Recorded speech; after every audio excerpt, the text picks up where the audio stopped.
नमस्कार मित्रों, महाभारत की श्रेष्ठ कथाओं में मैं डॉक्टर हरिनिवास संस्कृत साहित्य एवं संस्कृति के चैनल पर आपका स्वागत करता हूं। बड़ा ही सुंदर कथा प्रसंग चल रहा है। कौशिक नाम के वो ऋषि जो हैं, ऋषि तो नहीं कह सकते, वो जो तपस्वी ब्राह्मण हैं, जिनकी एक दृष्टि पात मात्र से वो बगुली ऊपर से नीचे गिर गई, या वो पक्षी जो भस्म के नीचे गिर गया, इससे जिनको बड़ा ही अभिमान था। जब उस पतिव्रता के यहां पहुंचे तो उस पतिव्रता ने उनसे कहा था कि अगर आपको धर्म का ज्ञान चाहिए ना, आप मुझे धर्म सिखा रहे हैं कि मैंने पति के आगमन के बाद आपका ख्याल नहीं किया और अपने पति की सेवा में लग गए, जबकि मैं ब्राह्मण हूं और ब्राह्मण का ख्याल करना चाहिए। तो धर्म के वास्तविक अर्थ को जानना है तो आप चले जाइए महाराज जनक के राज्य मिथिला में और वहां जाकर के धर्म व्याध के पास से आ जाकर के धर्म की शिक्षा लीजिए, तब आपको मालूम पड़ेगा। आपको तो धर्म के बारे में कुछ पता ही नहीं है। अब उसकी ये बात सुनकर के ब्राह्मण श्रेष्ठ वहां से चले तो आए, लेकिन मुझे धर्म का ज्ञान ही नहीं है, और एक व्याध जिसके कार्य को ही इतना निकृष्ट माना जाता है, व्याध के कार्य को, और वो मुझे सिखाएगा कि धर्म क्या है। लेकिन चूंकि उसने ये कहा था कि आप मुझे उस बगुली की तरह ना समझें जो आपकी दृष्टि पात मात्र से मर के नीचे गिर गई, तो उसके सामने की तो ये घटना नहीं थी। फिर उस पतिव्रता ने इस बात को जान कैसे लिया? इसलिए उसके प्रति मन में जो श्रद्धा थी, महर्षि वेदव्यास लिखते हैं, इति संचित्य मनसा श्रद्धाना स्त्रिया वचा बलाक प्रत्यय नासो धर्मैश्य वचने शुभे। क्योंकि उसने जो बलाकी की वो बात कही थी ना कि मैं वो नहीं हूं, तो उसको ये घटना मालूम कैसे पड़ी? कुछ तो विशिष्टता है उसमें। तो उसकी उस बात को ध्यान में रख के उसकी प्रति श्रद्धा के कारण निकल पड़ते हैं कौशिक मुनि। जगाम मिथिलाम जनकेन सुरक्षिताम, जनक राज के द्वारा सुरक्षित उस मिथिला नगरी के लिए रास्ते में नदी पर्वतों को सबको सभी प्रकार की समस्याओं का सामना करते करते, क्योंकि जब व्यक्ति को कोई उत्तम ज्ञान की आवश्यकता होती है और जब वो ये निर्णय करता है कि मुझे प्राप्त करना है, तो फिर कोई भी चीजें उसको रोक नहीं सकती है। कोई उसको नहीं रोक सकती है, सीमाएं उसको बांध नहीं सकती है, राज्य की सीमाएं भी उसको नहीं बांध सकती। ब्राह्मण के मन में ये इच्छा है कि मुझे उस धर्म व्याध से अवश्य मिलना है जिसका उल्लेख इस एक पत्निया ने किया है। हम चलिए उनका एक नाम रखते हैं, उस पतिव्रता का एक पत्निया शब्द का यहां प्रयोग किया है महर्षि वेदव्यास ने। तो उस एक पत्निया ने जिस का उल्लेख किया है उससे मुझे मिलना है, और ये निर्णय करके निकल पड़ते हैं। सभी स्थानों से होते हुए जब मिथिला में पहुंचते हैं तो पूछते हैं, धर्म व्याधम अपृच्छच चास्य कथितो द्विजयी। किसी ब्राह्मण से पूछ लिया कि भैया ये धर्म व्याध कहां मिलेंगे? तुरंत बता दिया। यानी बड़ा प्रसिद्ध व्यक्ति है, सभी लोग उसको जानते हैं। उस धर्म व्याध के यहां पहुंच जाते हैं और वहां जाकर के क्या देखते हैं, अपश्यत तत्र गत्वा तम सूना मध्य व्यवस्थितम। चारों तरफ मांस मछली वगैरह पड़ी हुई हैं और उनको वो बेच रहा है। आकुलत्वाच क्रेतॄणाम, खरीदने वालों की भीड़ लगी हुई है। ब्राह्मण देवता ने ये देखा, करे इसके पास से मुझे धर्म की शिक्षा लेने के लिए भेजा है।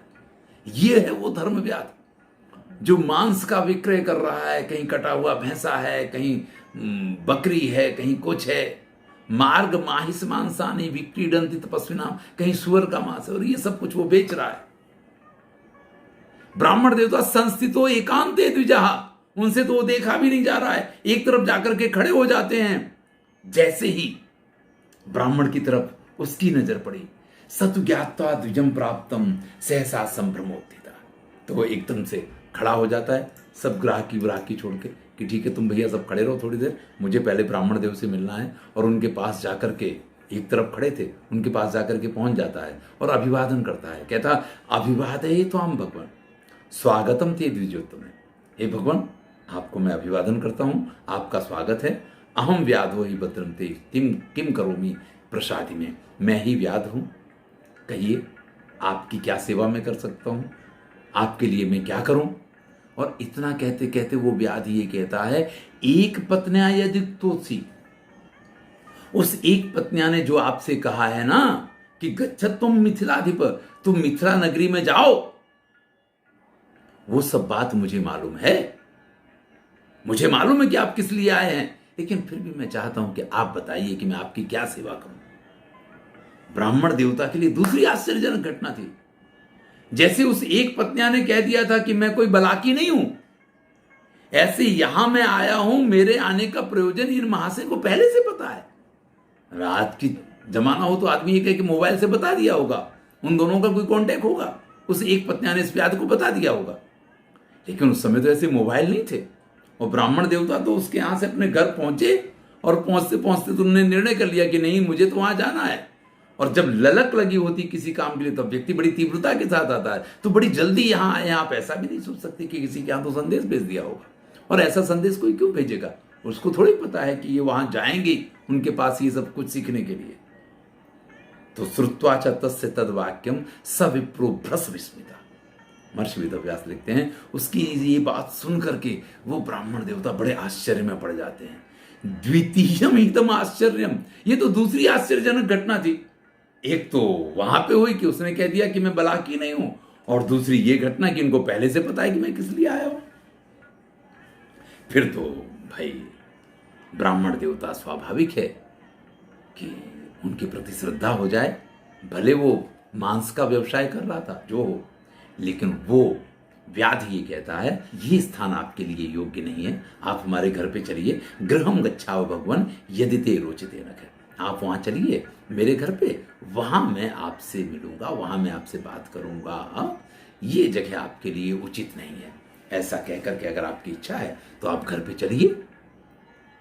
घर पे पहुंच जाते हैं, वो भी अपना काम कर कर आके घर पे पहुंच जाता है। जब दोनों लोग वहां शांति से बैठ गए हैं, तब सबसे पहला सवाल वो ब्राह्मण देवता ये करते हैं, अनुतप्पे भ्रसंतात तब घोरेण कर्मणा। आप ये जो काम कर रहे हैं, इस काम को देख करके मुझे तो बड़ा ही ताप संताप हो रहा है, मुझे तो बड़ी पीड़ा हो रही है कि आप जिनको धर्म व्याध कहा जाता है, जो धर्म के जानने वाले हैं, और आप इस प्रकार का काम करते हैं, मुझे तो इस चीज से बड़ी पीड़ा हो रही है। तो वो व्याध हंसता हुआ कहता है, कुलोचित इदम कर्म पितृपैता महम परम। ये मेरा कुल परंपरा का कार्य है। मेरे पिता, मेरे पितामह सब लोग इसी कार्य को करते थे, तो मैं भी उसी कार्य को करता हूं। वर्तमानस्य मे धर्मे स्वे मन्यु मां कृता। ये मेरा धर्म है, ये मेरा कर्तव्य है। अपने कुल की परंपरा का पालन करना, उसका निर्वाह करना, ये मेरा धर्म है। आपको इस चीज के ऊपर बिल्कुल भी क्रोध नहीं करना चाहिए, और किसी प्रकार से आपको इसके बारे में दुखी नहीं होना चाहिए। विधात्रा विहितम पूर्वम कर्म स्वम अनुपालयन प्रयत्नाच गुरु वृद्धो शुश्रूषे अहम द्विजोत्तम। देखिए, विधाता ने मेरे भाग्य में जो लिख दिया है, उन्होंने पहले निश्चित कर दिया है कि मुझे क्या करना है। तो जब उन्होंने पहले से ये निश्चित करके मुझे उसी कुल में और उसी जगह पे भेजा है, तो उसमें मैं परिवर्तन करने वाला कौन सा होता हूं। हाँ, मुझे अपने धर्म का पालन करना चाहिए, तो मैं प्रयत्न पूर्वक अपने गुरु, अपने वयोवृद्धों की सेवा करता हूं, सबको प्रसन्न रखता हूं, और इस कार्य को करने में मुझे किसी भी प्रकार की ग्लानि नहीं है, न मुझे किसी प्रकार की पीड़ा होती है, न मुझे किसी प्रकार का दुख होता है। सत्यम वदे नाभ्यशो ये यथाशक्ति ददामि च। और ध्यान दीजिएगा, मेरे जीवन का लक्ष्य और मेरे जीवन की परंपरा क्या है, मैं हमेशा सत्य बोलता हूं। नाभ्यशो ये, किसी के प्रति ईर्ष्या नहीं करता हूं। यथाशक्ति ददामि च, मुझसे जितना बनता है उतना मैं दान देने की, लोगों की सहायता करने की कोशिश करता हूं। दान को कई बार लोग पैसे के अर्थ में लेते हैं कि पैसे का दान किया तो दान किया। नहीं भैया, दान सिर्फ पैसे का नहीं होता है। आप श्रमदान कर सकते हैं, किसी भी प्रकार का, लोगों की भलाई के लिए जो भी आप कर सकते हैं वो सब दान में गिना जाता है। तो मुझसे जो बनता है वो मैं दान भी करता हूं। देवता अतिथि भृत्यानाम अविशिष्टेन वर्तते। मैं देवताओं का, अतिथियों का पालन करके जो हमारे सेवक हैं उनकी सारी जरूरतों को पूरी करने के बाद जो कुछ बचता है वर्त है, मैं उसी को व्यवहार में लाता हूं। देखिए ये बड़ा ही उत्तम शिक्षा थी। जीवन में हम क्या करते हैं कि हमसे जो बच जाए कुछ मंदिर में चढ़ा दो, कुछ बच जाए तो कोई अतिथि आ गया तो उसका लालन पालन कर लो, या किसी सेवक को देना है तो हमसे जो बच रहा वो हम तनख्वाह देंगे। यहां पे ये परंपराएं नहीं थी। यहां पे ये है कि सबकी जरूरतें पूरी करने के बाद जो बचेगा उससे मैं अपना काम चलाता हूं। फिर अपने कर्म के बारे में कहते हैं, परेण ही हतान ब्रह्मन वाराह महिषान अहम ना स्वयं हन्मि विप्र से विक्रीणामि सदात्वम। मैं कभी भी इन प्राणियों की हत्या नहीं करता हूं। दूसरों की द्वारा जो मारे गए हैं, परेण ही हतान ब्रह्मन, वराह, सुअर, भैंस वगैरह जो हैं दूसरों के द्वारा मारे गए, उनका तो मैं खाली विक्रय करता हूं। विक्रीणामि सदात्वम न भक्ष्यामि मांसानि, मैं कभी मांस का भक्षण नहीं करता हूं। ऋतुगामी तथा ही अहम, और हमेशा ऋतुकाल में ही अपनी पत्नी के साथ संबंध बनाता हूं। सदोषवासी च तथा नक्त भोजी सदा द्विजय, और मैं हमेशा उपवास करता हूं। सदोपवासी, नक्त भोजी, एक ही समय भोजन करता हूं। हे महाराज, मैं धर्म के हर सिद्धांत का पालन करता हूं, इसलिए आप मेरी चिंता मत कीजिए। इसके बाद राजा का वर्णन करते हुए कहते हैं कि हमारा ये जो महाराज जनक का राज्य है, ये बड़ा ही सुंदर राज्य है, और महाराज जनक जो हैं वो परम प्रतापी राजा हैं। अगर राजा श्रेष्ठ हो तो प्रजा बड़ी सुखी होती है। कृषि गोरक्ष वाणिज्यम इह लोकस्य जीवनम। भाई, व्यक्ति के जीवन का आधार कृषि, वाणिज्य और जो व्यवसाय वगैरह हैं वो सब हैं। दंड नीति त्रयी विद्या तेन लोको भवत्युत, और दंड नीति, 3 विद्याएं जो हैं, विद्या त्रयी जिसको कहते हैं, इन सब के कारण और इन सब के आचरण से ही व्यक्ति सुखी होता है, और ये सब कुछ करवाने की जवाबदारी राजा की होती है। वेतव्यम ही सदा रागना, व्यक्ति को राजा से हमेशा डरना चाहिए। प्रजानाम अधिपाहिते, क्योंकि वो प्रजा के स्वामी होते हैं। वारयंती विकर्मस्थम नृपा मृग मिवेशु भी, जैसे कोई प्राणी जिसको नहीं मालूम है उसको कहां जाना है, तो जैसे उसका स्वामी उस प्राणी को गलत मार्ग पे जाने से रोकता है, उसी प्रकार से राजा जो है वो प्रजा को जो गलत मार्ग पे चलने की कोशिश करते हैं उनको रोकता है। स एस जन को राजा दुर्वृत्त मपि चेत सुतम। हमारे महाराज जनक तो ऐसे हैं कि उनके बेटे ने भी गलत आचरण किया हो, दंड्यम दंडे निक्षिपति, तो उसको जो दंड मिलना चाहिए वही दंड उसको दिया जाता है। इसलिए उनके राज्य में किसी भी धार्मिक व्यक्ति को किसी भी प्रकार की पीड़ा नहीं होती है, सभी अत्यंत प्रसन्न रहते हैं। राजानो ही स्वधर्मेणे श्रियम इच्छन्ति भूयसीम। जब राजा अपने कर्तव्य का योग्य निष्ठा के साथ पालन करता है तो सर्वत्र सुख, समृद्धि और शांति का वातावरण प्रसरता है। वो राजा सभी वर्ण की, यानी प्रजा के प्रत्येक वर्ग के लिए वो कल्याणकारी होता है, किसी एक के लिए नहीं। सबका साथ सबका विकास, ये सिर्फ कहने के लिए नहीं होना चाहिए, ये वास्तव में होना चाहिए। और इसी बात को यहां पे भी कहा गया है। अगर राजा व्यभिचारी हो, अगर राजा गलत कार्य करने वाला हो, तो प्रजा के अंदर धर्म का आचरण बिल्कुल बंद हो जाता है, और फिर प्रजा में जो दोष आने शुरू होते हैं, इसका परिणाम बड़ा भयानक होता है। मेरुंडाह वामनाह कुब्जाह स्थूल शीर्षा तथैव च क्लीवाश्च अंधाश्च वधिरा जायन्ते अत्युच्च लोचना। इसके बाद जब प्रजा में अधर्म फैलता है तो किस प्रकार की प्रजा जन्म लेती है, किस प्रकार की संतति होती है, तो भेरुंडा, देखने में जो भयंकर हो, ऐसी आकृति वाले, वामना जो बहुत छोटे हों, कुब्जा जिनको कुबड़ वगैरह निकला रहता है, स्थूल शीर्षा जिनका सिर बड़ा होता है। ध्यान रखिएगा, शरीर के प्रमाण में अगर सिर की साइज बड़ी है तो उसकी बुद्धि कम होती है। शरीर के प्रमाण में जिसका सिर बड़ा होता है उसकी बुद्धि कम होती है। इसलिए जब बच्चा जन्म लेता है तो इंची टेप वगैरह से उसके सिर का नाप लिया जाता है। अगर थोड़ा सा भी डॉक्टर को अंदेशा लगता है कि मंदबुद्धि बालक तो नहीं होगा, हमेशा मंदबुद्धि बालक की सिर की साइज हमेशा या तो बड़ी होगी या बहुत छोटी होगी, इस प्रकार का देखा जाता है। तो स्थूल शीर्षा, बड़े बड़े सिर वाले, क्लीबा, नपुंसक लोग, अंध, बहरे, इस प्रकार की प्रजा का जन्म होता है। यानी उस राजा के राज्य में इस प्रकार की प्रजा अधिक जन्म लेती है जो समाज के लिए कल्याणकारी है, जो समाज के लिए दुख का कारण बनती है। राजा का वर्णन करने के बाद वो धर्मव्याध जो है प्रजा का वर्णन करना शुरू करता है।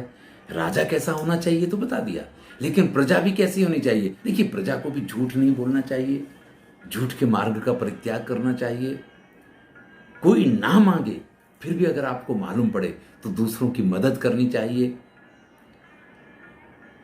किसी भी कामना बस या किसी भी दबाव बस कभी भी धर्म का मार्ग नहीं छोड़ना चाहिए।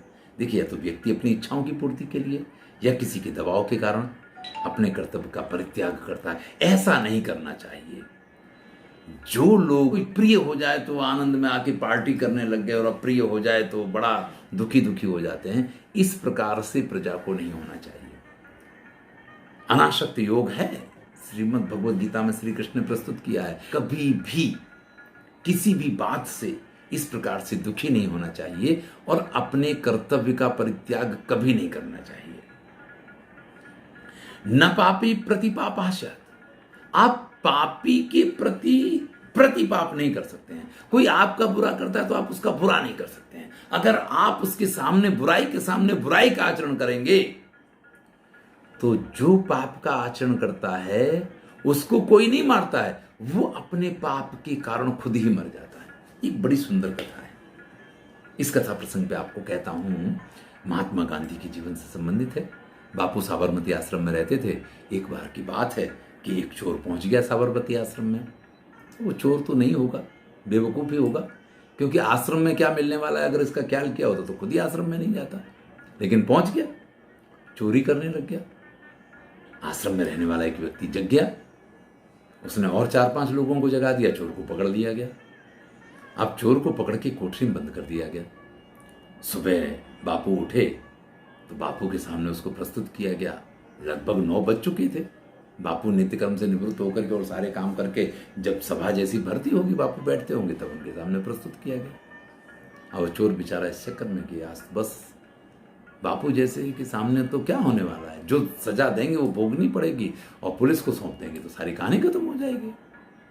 जब वो वहां पहुंचा जाकर के तो बापू ने सबसे पहले पूछा, भैया तुमने नाश्ता किया? आपने नाश्ता किया? वो चोर तो बिल्कुल ऐसे देख रहा बापू की तरफ, ये क्या है? न ये पूछा कि तुम चोरी करने आए थे, तुम क्या करने आए थे, क्यों चोरी, कोई सवाल ही नहीं है चोरी से लगता हुआ। तो क्या पूछा, भैया तुमने नाश्ता किया? अब उसने थोड़ा सोचता रहा, फिर जब उसका सिर नहीं हिला, ना हाँ में ना ना में, तो जो व्यवस्थापक था, क्योंकि सभी लोग इकट्ठे हुए थे, उनकी तरफ देखा कि इसको नाश्ता करवाया गया। तो कहता, महाराज ये तो चोर है। बापू से उसने कहा कि बापू ये तो चोर है, इसको नाश्ते की क्या बात है, इसको तो मेथी पाक दिया जाएगा। बापू कहते, क्यों, इंसान नहीं है ये, इसको भूख नहीं लगती है? भाई पहले इसको नाश्ता करवाओ। अब आप बताइए कि वो चोर फिर कभी चोरी कर सकता है? बापू ने अपने एक शुद्ध आचरण से एक चोर को दूसरे दिन से ही ईमानदार और मेहनती बना दिया। तो जीवन में इसका ख्याल रखिए, कोई आपके साथ दुराचार करता है, अगर आप उसके साथ दुराचार नहीं करते हैं ना, तो उसका तो जो होना है वो होना है, लेकिन आपका बुरा कभी नहीं होगा।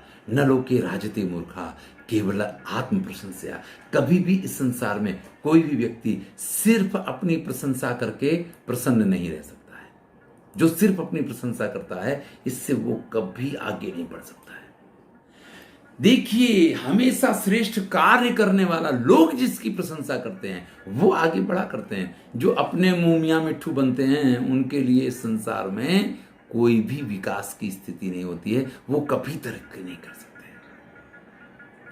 किसी की निंदा मत कीजिए, किसी का बुरा मत सोचिए, और आप अपनी प्रशंसा मत कीजिए। लोग जब आपकी प्रशंसा करेंगे तो आप समझ लीजिए कि आपको सफलताएं अपने आप मिलती चली जाएंगी।